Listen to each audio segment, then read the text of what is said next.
Welcome back. Personality today. Next, let's look at the disorders. Here are the ones currently recognized, keeping in mind that the DSM's other specified category allows for mixed trait and legacy diagnoses, so the list of all possible personality disorder diagnoses would actually be quite long. The DSM breaks these 10 personality disorders into 3 clusters. The colors here come from the Shea text that organizes them slightly differently. While the DSM's attempting to be entirely descriptive and doing things like placing schizoid under odd eccentric because the behavior resembles the negative symptoms of schizophrenia spectrum disorder, the psychiatric interviewing text is concerned with how the disorders will or may be a problem. The issue with schizoid personality disorder is that the client gets shut off from others, in part by preference, and shows poor empathizing.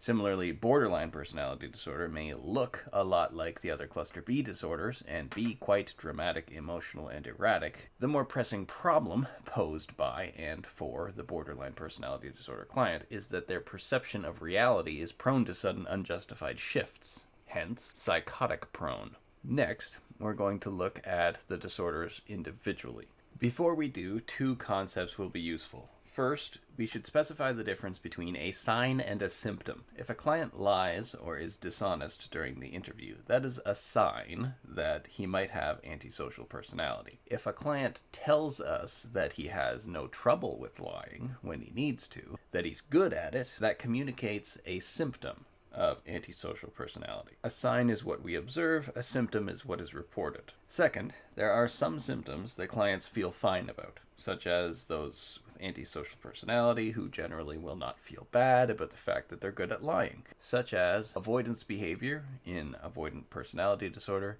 and anxiety in obsessive-compulsive personality disorder. The symptoms that clients feel fine about are called egosyntonic, and the symptoms clients feel discomfort about are called ego-dystonic. The idea that a symptom of a disorder could be enjoyed or positively identified with is especially important for personality disorders, but it's seen in other things like mania, Asperger's autism, and paraphilias. Not all things that we happen to call symptoms disturb or harm the person who experiences them. So we'll start with paranoid personality disorder. We'll be looking at the DSM-5 and PDM-2. The blurb for paranoid personality disorder in the DSM-5 is a pervasive distrust and suspiciousness of others, such that their motives are interpreted as malevolent. I'll show you that that's actually expanded out into several criteria on the next slide. The psychodiagnostic manual summarizes things in terms of the pathological belief you have about yourself, in this case that you're in constant danger, the pathologic belief you have about others, in this case that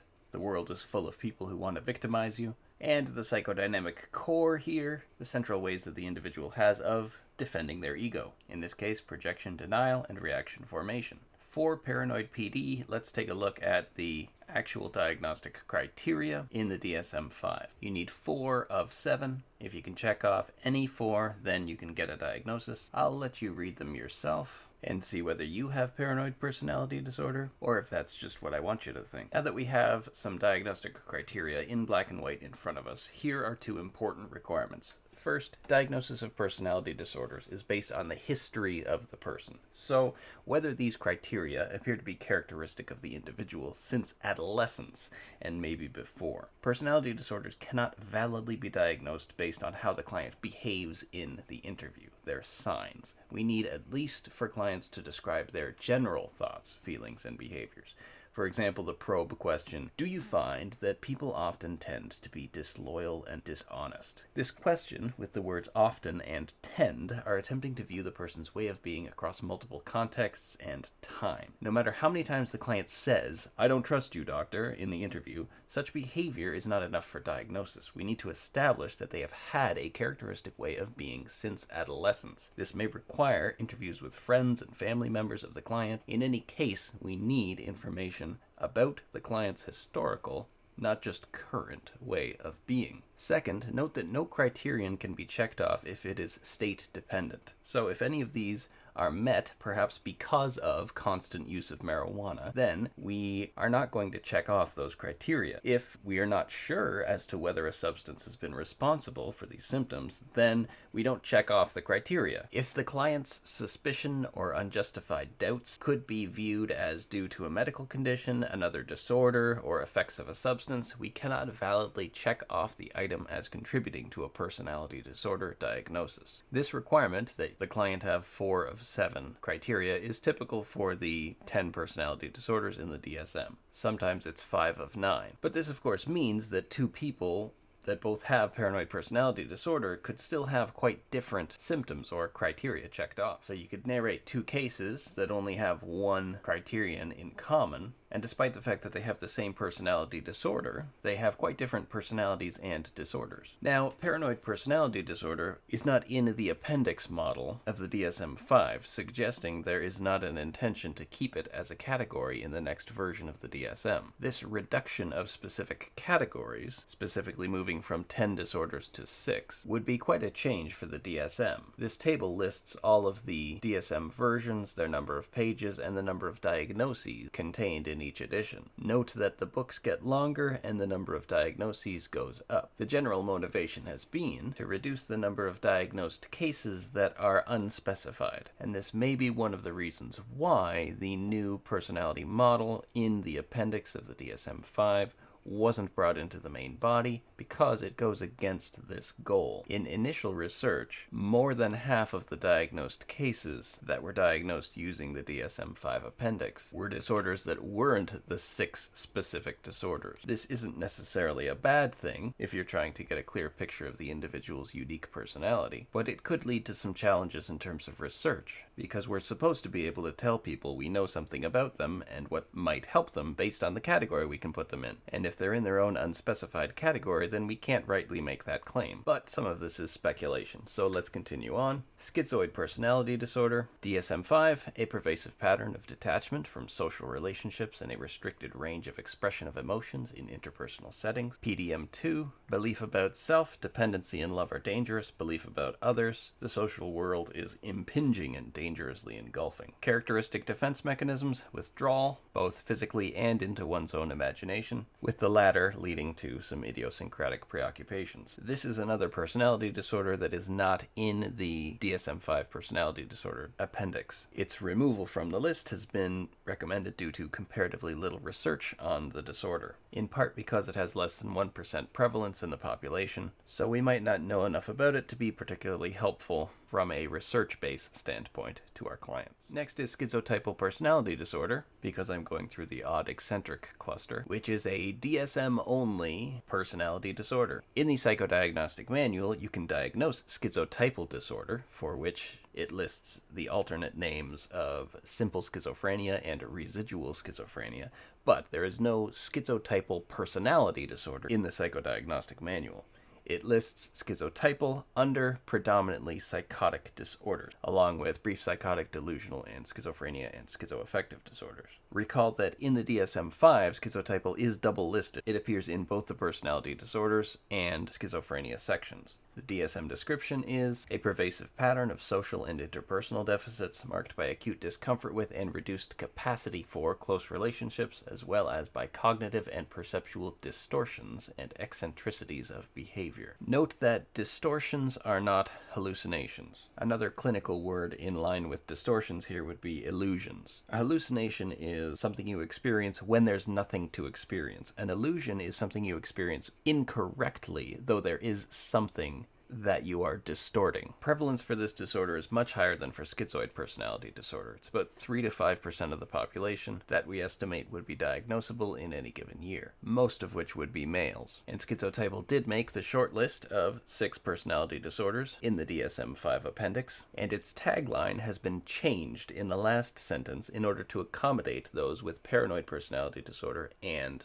schizoid personality disorder. See if you can spot the difference. Typical features are impairments in the capacity for social and close relationships and eccentricities in cognition, perception, and behavior that are associated with distorted self-image and incoherent personal goals, and accompanied by suspiciousness, paranoid personality disorder, and restricted emotional expression, schizoid personality disorder. This rounds off the cluster A personality disorders. Moving on to antisocial personality disorder. Nice and succinct, a pervasive pattern of disregard for and violation of the rights of others. This is the personality disorder for which we have the most research because it's been the biggest problem for society. It's roughly 2% of the population, and yet they account for about 25% of the prison population. What does the psychodiagnostic model have to say? It says, stop beating around the bush. What are we talking about? We're talking about psychopathy. We're not going to call it antisocial personality disorder. We're going to call it psychopathic personality syndrome. Belief about self, I can do what I want. Belief about others, they're all selfish, manipulative, dishonorable, and or weak. Key defenses, the pursuit of declarative, omnipotent control. What I say is, because the world your mind lives in requires it. The DSM-5 appendix retains antisocial personality disorder, but its description has gotten longer in an attempt to incorporate traits of psychopathy into their description. Here's how it reads. Typical features are a failure to conform to lawful and ethical behavior and an egocentric, callous lack of concern for others, accompanied by deceitfulness, irresponsibility, manipulativeness, and or risk-taking. So our short little blurb, pervasive pattern of disregard for and violation of the rights of others, has expanded somewhat. And there's a specifier in the DSM-5 appendix where you can say the person's personality is, quote, marked by a lack of anxiety or fear and by a bold interpersonal style that may mask maladaptive behaviors, for example, fraudulence, low levels of anxiousness and withdrawal, and high levels of attention-seeking. This, according to the DSM appendix, is what would make the antisocial personality disorder especially psychopathic. Because by the current DSM model, we're supposed to picture a triangle, the wide bottom of which is antisocial personality disorder, and the rarer but more severe and dangerous pinnacle of which is psychopathy.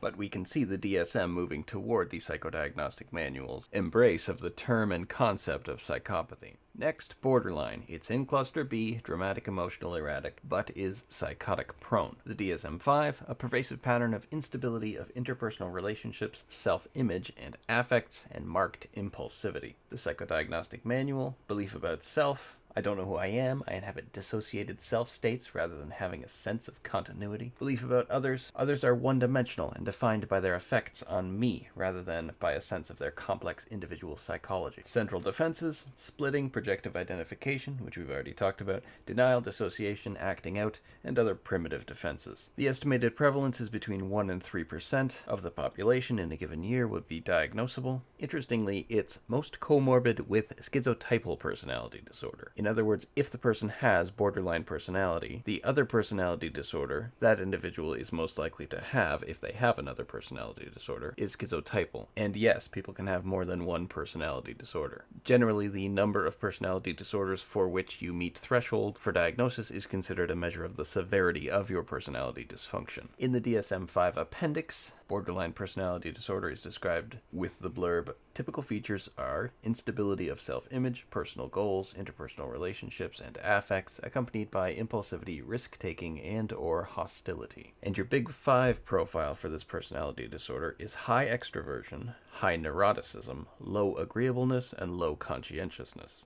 Continuing in cluster B, histrionic personality disorder, a pervasive pattern of excessive emotionality and attention-seeking. Prevalence is estimated at 2% of the population, and it's equally common in males and females. If you are diagnosed histrionic and you meet threshold for a second disorder, it tends to be narcissistic personality disorder. The psychodiagnostic manual retains the old word hysteric, so it's hysteric histrionic personality syndrome. Belief about self. There is something problematic with my gender and its meaning. Belief about others. The world is best understood in terms of gender binaries and gender conflicts. Yes, I too was surprised at how specific and narrow the psychodiagnostic manual seems to be in its syndrome description. Central defenses, repression, regression, conversion. So think conversion disorder from the health lecture. Sexualization, and acting out. Your big 5 profile for histrionic personality disorder is high extroversion, high neuroticism, high openness, low conscientiousness. Switching to cluster C, obsessive-compulsive personality disorder. Higher estimated prevalence for this one. This one's estimated at about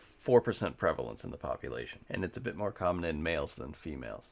A pervasive pattern of preoccupation with orderliness, perfectionism, and mental and interpersonal control at the expense of flexibility, openness, and efficiency. Note that this is not the same as obsessive-compulsive disorder. The big distinction is between egosyntonic and egodystonic. Those with obsessive-compulsive personality disorder experience their preoccupations and need for control as egosyntonic. It fits with them. It's what they want. Those with obsessive-compulsive disorder experience their obsessions and compulsions as egodystonic, like something or someone is forcing them to think their thoughts or engage in their rituals, or else. The psychodiagnostic manuals take belief about self, most feelings are dangerous and must be controlled. Belief about others, they're less precise and in control than I am, so I have to control what they do and resist being controlled by them. Typical defenses: isolating emotion, reaction formation, intellectualizing, moralizing, and undoing. For undoing, think of something like the knock wood superstition. You say something that you shouldn't have said, or that might quote-unquote jinx something that might happen, so you knock wood in order to undo that jinx or take back the energy that you put into the world. This disorder is in the proposed DSM-5 appendix. Its blurb is, typical features are difficulties in establishing and sustaining close relationships associated with rigid perfectionism, inflexibility, and restricted emotional expression. And that last bit sounds like they might be trying to funnel some schizoid cases into OCPD, but that's speculation. Continuing in Cluster C, avoidant personality disorder, a pervasive pattern of social inhibition, feelings of inadequacy, and hypersensitivity to negative evaluation. So you'd really have to do a differential diagnosis for social phobia or social anxiety disorder. But avoidant PD is not common. It's less than 1% prevalent, estimated in the population, and from what we know, it's equally common in females and males. The psychodiagnostics take on it: belief about self, I'm in constant danger that I must somehow elude. Belief about others, others are sources of either unimagined dangers or magical protection. Typical defenses: symbolization, displacement, avoidance, rationalization, and masking bigger concerns with smaller ones. Despite low prevalence, we know how to help with this disorder, so it appears in the DSM-5 appendix. Its blurb is, typical features are avoidance of social situations and inhibition in interpersonal relationships related to feelings of ineptitude and inadequacy, anxious preoccupation with negative evaluation and rejection, and fears of ridicule or embarrassment. Not surprisingly, the Big Five profile for this is low extroversion and high neuroticism, and it's most comorbid with schizoid personality disorder. Research with avoidant personality disorder and anxiety disorders have shown that diagnosis might not be necessary in all cases of avoidant personality disorder. When people meet threshold for avoidant personality disorder, it may be better to use a stepped diagnosis approach, where first you just gather data, and then you spend the sessions reframing their problems as expectable responses to whatever challenges they're experiencing in their life. Then continue with basic empathic interaction while you're observing them, giving them homework, small things that they can do to build up their self-concept and confidence, maybe using brief therapy to tackle specific problems. And only if, after this time and process has passed, only then, if they still meet threshold for diagnosis, would you diagnose and offer the treatment that's targeted toward the diagnosis. An example description of what watchful waiting looks like from a 2016 paper. Quote, the session length was approximately 15 minutes and consisted of the therapist checking in with the participant to see how he or she was doing. The goal was to have a supportive interaction that was absent of any active use of change-oriented strategies, effectively controlling for the passage of time and some common factors. As such, the focus was on daily life, social interactions, and the participant's level of interpersonal distress, and was framed as a time for the therapist to understand what the client's experience was like over the past week. Participants were also assigned self-monitoring homework, which involved tracking emotions. So pretty straightforward data collecting, behavioral analysis type of stuff, not guided by any category that the person was placed in. Why do this rather than starting with targeted therapy right off the bat? To take advantage of the powerful healing effects of time, support, and placebos. To separate those who would benefit from psychiatric diagnosis from those who would do fine without it. The results. First, these graphs show that fear of intimacy and overall reported symptoms decrease from pre-treatment to post-treatment with the normal diagnosis-targeted therapy, which is the solid line, and with watchful waiting, which we just described, which is the dotted line. And second, we have the observation, from this study at least, the 2016 study, that in this pre to post interval, 1/3 of clients went from meeting threshold for diagnosis to no longer meeting threshold for diagnosis. At the pre-treatment, all were diagnosable, After the watchful waiting, only 2/3 were. If you took intro psych with me, this should bring back to mind regression to the mean. You could still argue that the people who were close to threshold should be getting therapy targeted toward what they were threshold for earlier, but if you're at all concerned with what label theory puts out there, you should take the option of watchful waiting seriously. Continuing in cluster 3, dependent personality disorder. A pervasive and excessive need to be taken care of that leads to submissive and clinging behavior and fears of separation. The psychodiagnostic take: characteristic belief about self: I'm inadequate, needy, and impotent. Belief about others: they're powerful and I need, but sometimes resent, their care. Characteristic defenses: regression, reversal, avoidance, and somatization. Your prevalence is about 2%. Your Big 5 profile is high neuroticism and high agreeableness. This one did not make the DSM-5 appendix list. Its removal was recommended due to comparatively little research on the disorder. Snapping back to cluster B, narcissistic personality disorder: a pervasive pattern of grandiosity in fantasy and behavior, need for admiration, and lack of empathy. And it's the need for admiration that tends to get the individuals with narcissistic personality disorder into trouble, because that's a big need. The psychodiagnostic take: belief about self: I need to be perfect just to feel okay. Belief about others: other people have money, beauty, power, and fame, and the more of that I have, the better I will feel. Characteristic defenses: idealization and devaluation. And you can see from the description how the client might switch between idealizing and devaluating themselves. The estimated prevalence in 2013 at the time of the DSM-5's publication was less than 1%, but there's plenty of research to suggest that trait levels, and therefore presumably disorder prevalence, are rising. Your Big 5 profile is high extroversion, high neuroticism, low agreeableness, and high conscientiousness. This disorder is in the DSM-5 appendix. Its blurb is: typical features are variable and vulnerable self-esteem, with attempts at regulation through attention and approval seeking, and either overt or covert grandiosity. Note that they added to approval attention seeking, suggesting that they may try to funnel some of the individuals who would be diagnosed as histrionic personality disorder into the narcissistic category. So if the DSM-5 appendix model comes about, we will lose paranoid, schizoid, histrionic, and dependent personality disorders. These clients will of course not cease to exist. Their labels will change, but their challenges, and yours as perhaps someone tasked with helping or tolerating them, will remain. This is the end of the DSM-5 specified personality disorders, but there are 3 more in the psychodiagnostic manual. Depressive personality disorder was actually in the DSM-4 text revision, so that could be brought in through the other specified diagnosis, but it's not in the DSM-5 proper. In the psychodiagnostic manual, your characteristic belief about yourself is: there's something essentially bad or inadequate about me, and someone or something necessary for well-being has been irretrievably lost. Note the sense of hopelessness captured in that second sentence. Belief about others: if people really get to know me, they'll reject me. Central defenses: introjection, which is taking characteristics of other people and then making them part of yourself. Reversal: idealization of others, and devaluing oneself. Next, somatizing personality syndrome: belief about the self: I'm fragile, vulnerable, in danger of dying. Belief about others: they are powerful, healthy, and indifferent to my suffering. Central defenses: not surprisingly, somatization and regression. Sadistic personality syndrome: belief about self: I'm entitled to hurt and humiliate others. Belief about others: they exist to be dominated by me. Central defenses: detachment, omnipotent control, reversal, and enactment. An example of reversal might be someone who was abused, imagining themselves as the abuser.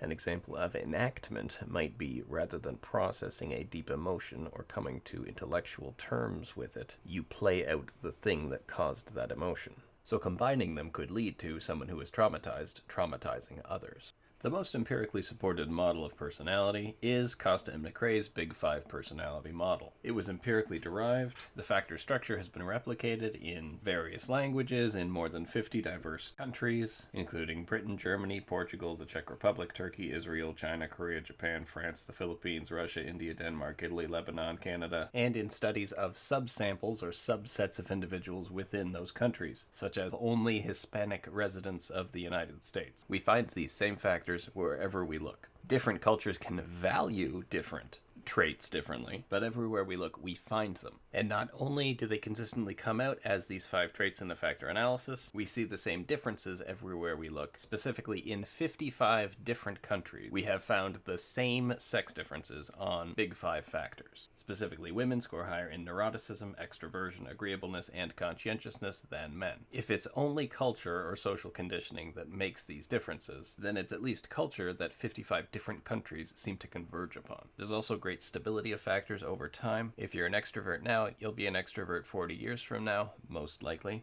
Though extroversion tends to decline a little as you age, along with neuroticism and openness, whereas agreeableness and conscientiousness tend to go up as you get older.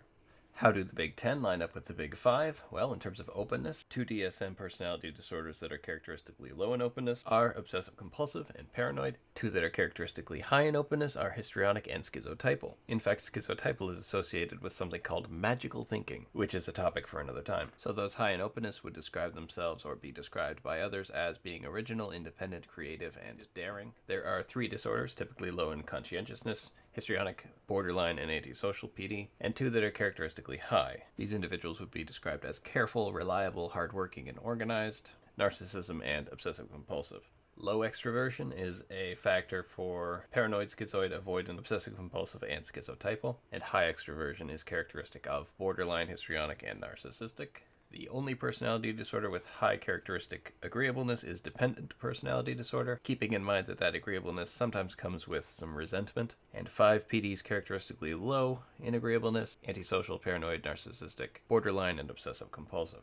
These are individuals who would not describe themselves as good-natured, soft-hearted, trusting, and courteous. And we have plenty of personality disorders with high characteristic neuroticism. Those with avoidant, borderline, dependent, obsessive-compulsive, schizotypal, or histrionic personality disorder would describe themselves as worried, insecure, nervous, or tightly wound or highly strung. One might think, based on the stereotype that psychopaths don't sweat, that antisocial personality disorder would have low trait neuroticism, but the results are actually mixed, in part because there is a hostile subfactor of neuroticism, and this neurotic hostility is typically high in those with antisocial personality disorder. Now that we have this general breakdown of how the DSM-PDs tend to line up with the Big 5, you could make a quick 5-factor personality profile for any of the personality disorders you wanted. Keeping in mind that everything here is referring to averages, not everyone with a personality disorder has the same level of traits, but this can tell you what on average to expect. Let's take borderline personality disorder. It shows up in 4 of the 5 traits: low conscientiousness, high extroversion, low agreeableness, and high neuroticism. But of course, simply meeting these traits would not indicate that you have disordered personality functioning.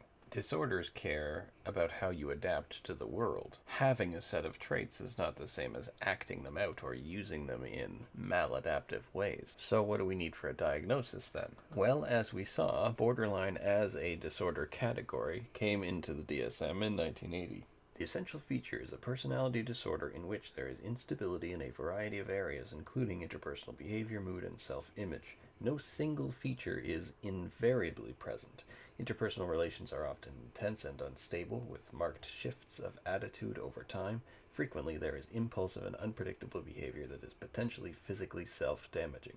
Mood is often unstable, with marked shifts from normal mood to a dysphoric mood, or with inappropriate intense anger or lack of control of anger. A profound identity disturbance may be manifested by uncertainty about several issues relating to identity, such as self-image, gender identity, or long-term goals or values. There may be problems tolerating being alone, and chronic feelings of emptiness or boredom. Some conceptualize this condition as a level of personality organization, rather than as a specific personality disorder. As noted below, borderline personality disorder is frequently associated with other personality disorders, such as schizotypal, histrionic, narcissistic, and antisocial PD. In many cases, more than one diagnosis is warranted. Recall that that's typically an index of severity. Quite often, social contrariness and a generally pessimistic outlook are seen. Alternation between dependency and self-assertion is common. During periods of extreme stress, transient psychotic symptoms of insufficient severity or duration to warrant an additional diagnosis may occur.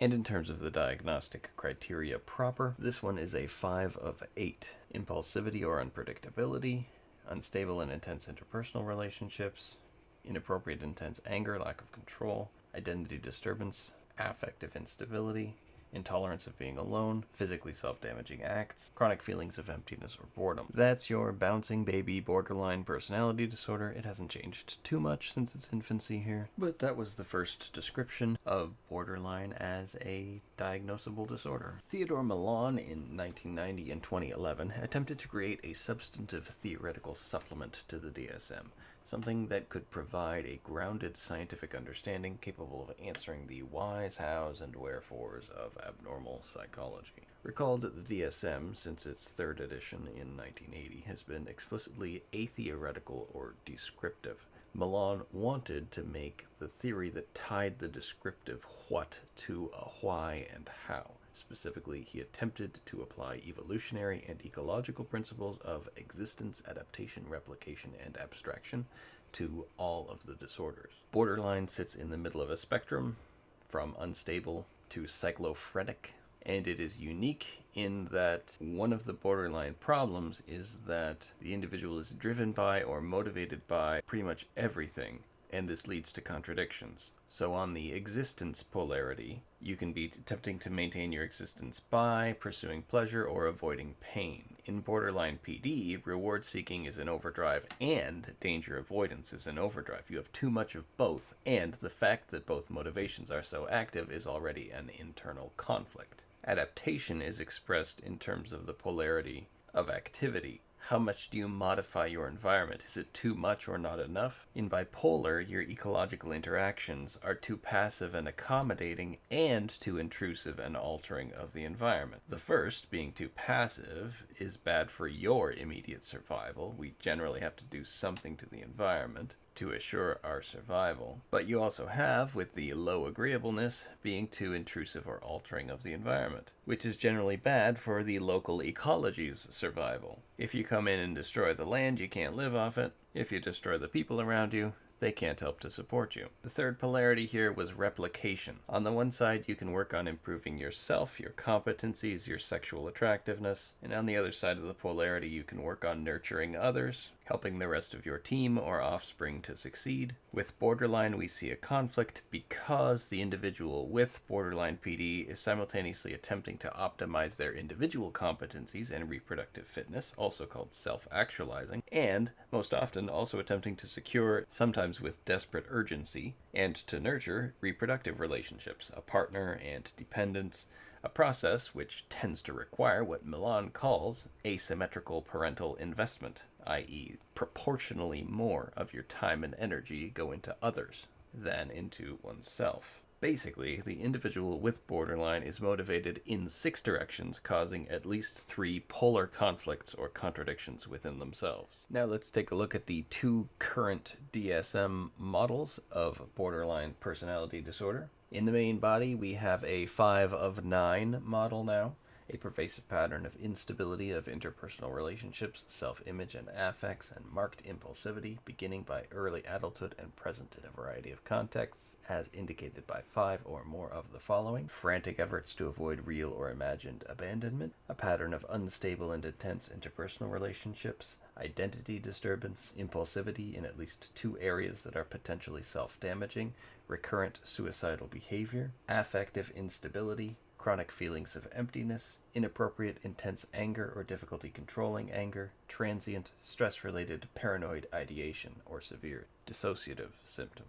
The essential feature of borderline personality disorder is a pervasive pattern of instability of interpersonal relationships, self-image, and affects, and marked impulsivity. Okay, so main body 5 of 9 gets you BPD. How about the alternative model in the appendix? Instability of self-image, personal goals, interpersonal relationships, and affects, accompanied by impulsivity, risk-taking, and or hostility. Characteristic difficulties are apparent in identity, self-direction, empathy, and or intimacy, along with specific maladaptive traits in the domain of negative affectivity, antagonism, and or disinhibition.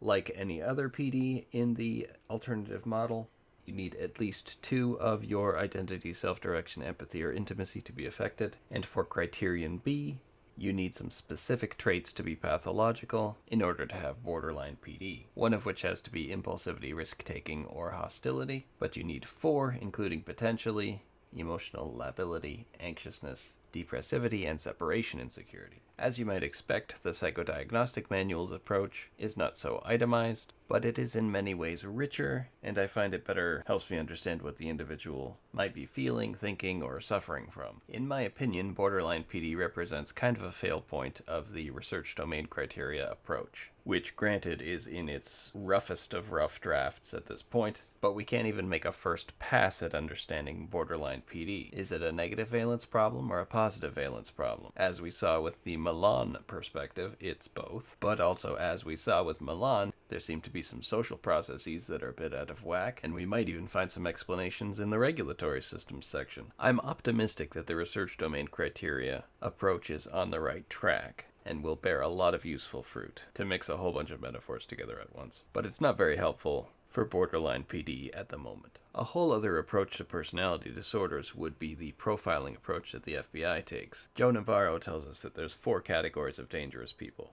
the narcissist, the emotionally unstable, the paranoid, and the predator. He provides a list of words that describe the emotionally unstable personality, which he says includes borderline PD and individuals with bipolar disorder. And also, like a true pragmatist, he shares with us the checklist that he developed in his time in the FBI for identifying the type of suspect that he was looking for. It's 125 items to ask yourself about the individual. If you don't know the answer, you leave it blank. But the number of checked boxes you end up with is essentially a measure of risk, damage, or danger that you might expect if you're in this person's orbit for too long. Some final considerations regarding borderline personality disorder. It's the personality disorder with the best inter-rater reliability. Unfortunately, it's the only personality disorder with good inter-rater reliability, but it is good. As mentioned in the DSM-3 description, borderline PD is comorbid with lots of other personality disorders. 57% of people diagnosed with borderline personality disorder meet criteria for histrionic personality disorder as well. 55% meet criteria for schizotypal. 47 meet criteria for antisocial. There's a lot of comorbidity here. Borderline symptoms have also been linked to an overactive insula, which may help to explain being motivated in 6 directions, if you recall the addictions lecture. And while mood stabilizers tend to be effective, antipsychotics are actually the medication of choice for borderline personality disorder. Typically discussed in terms of treatment is dialectical behavioral therapy, in part because it was developed by someone with borderline personality disorder. Key to this approach is validating the feelings of the individual and attempting to synthesize the many contradictions that the person presents. While dialectical behavioral therapy is typically touted as the best approach, the evidence base is not necessarily there for that claim to be made. The quote from the Flat textbook is that it's not clear whether it's the best borderline therapy in Canada, but it is as good as other approaches. I'm going to leave you with this. Borderline personality disorder is not a thing in China. It's not an accepted construct. The Chinese Society of Psychiatry does not diagnose borderline, and if you gave it a case that we would agree is definitely borderline, because it has good inter-rater reliability, they would call it impulsive personality disorder. While I like the borderline construct, this does make sense if we're diagnosing based on what we can do about the disorder pharmacologically. We can treat the impulsivity and some mood aspects of borderline with mood stabilizers, and the antipsychotic olanzapine reduces aggressiveness and irritability. In other words, we can treat the impulsivity. That's enough for now. Stay tuned.